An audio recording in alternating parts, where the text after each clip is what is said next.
아까 그 준법감 시인들의 증언을 들으셨죠? 예, 예, 들었습니다. 보면서 좀 상식적으로 납득이 안 되는 부분이 있었을 거라고 봅니다. 일단 금융사고가 내부 통제가 제대로 되지 않은 탓이다. 이건 동의하시죠? 예, 예, 내부 통제, 예, 그렇습니다. 예. 예. 근데 그게 과연 개인들에게 윤리의식 결여 때문일까? 뭔가 좀 시스템 문제가 있지 않느냐? 그걸 좀 따져보려고 합니다. 제가 시간이 없기 때문에 그냥 몇 가지 질문할 때 같이 좀 답변해 주세요. 예. 이번에 그 경남은행 횡령 사고의 경우에 금감원이 지난 15년 동안 전혀 이 내용을 모르고 있었다고 해요. 제대로 내부 통제 기준이 마련돼 있는지를 첫 번째 2016 사고 이후에 제대로 봤다면 이런 일이 없었지 않았을까? 왜 이런 걸 놓쳤는가 한번 대답해 주시고요. 두 번째, 대구은행의 경우에 아까 보셨듯이 위조 소리가 굉장히 조잡하잖아요. 내부 통제에서 밝혀내지 못한다면 당연히 금감원이 나서야 되는 거 아닌가 싶은데 이건 왜 이런 건 못 찾았는가?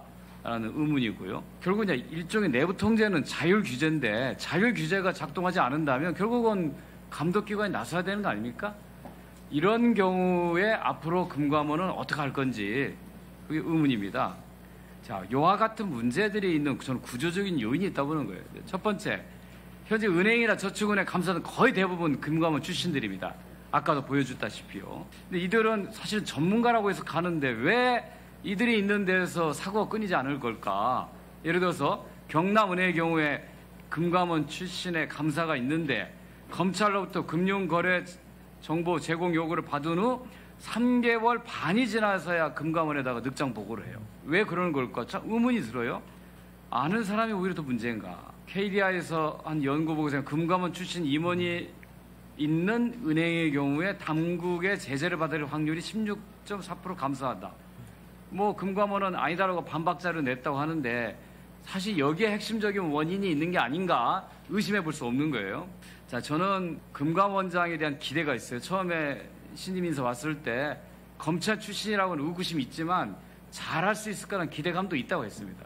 근데 그 기대가 계속 이어지려면 저는 공공의 역할과 민간의 역할에 대해서 정확하게 구분할 수 있어야 된다고 봅니다. 이게 또 하나는 감독기관의 역할과 시장의 역할도 구분할 수 있어야 됩니다. 그런 면에서 본다면 최근에 원장께서 해외 IR을 피감기관과 같이 다닌다든가 은행장을 모아놓고 상생금융을 설계한다든가 이런 거 하지 마요. 그러면 그 진정성을 의심받게 되는 거예요.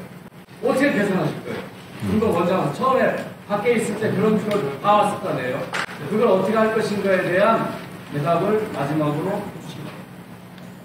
네.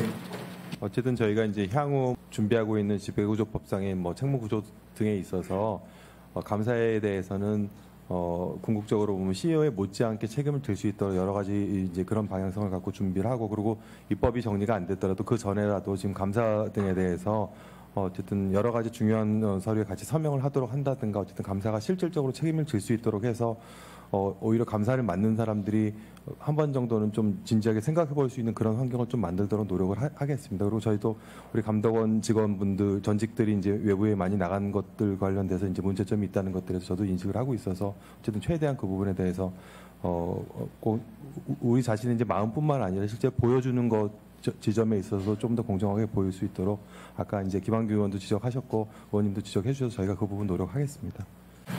그 은행장 좀 모아놓고 설명하는 거 해외 IR 다니는 생각하시겠어요? 어쨌든 어떤 방식이 적정한지 한번 재검토해 보겠습니다, 의원님. 예.